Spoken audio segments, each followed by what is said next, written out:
నువ్వు చెయ్యు, నేను చేయను, అందరం ఇంట్లో కూర్చుంటాం.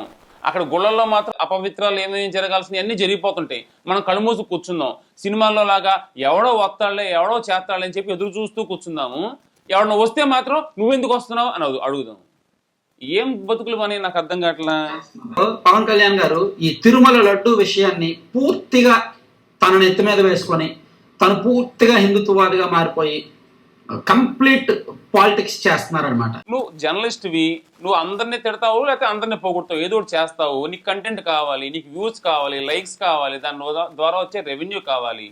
కాబట్టి నువ్వు ఇలా మాట్లాడితే ఇగో నాలాంటి వాళ్ళందరూ నిన్ను తిడతారు, దానివల్ల ఫేమస్ అవ్వచ్చు అనే ఆలోచన మీద ఉంటుంది. ఏం చేద్దాం దానికి?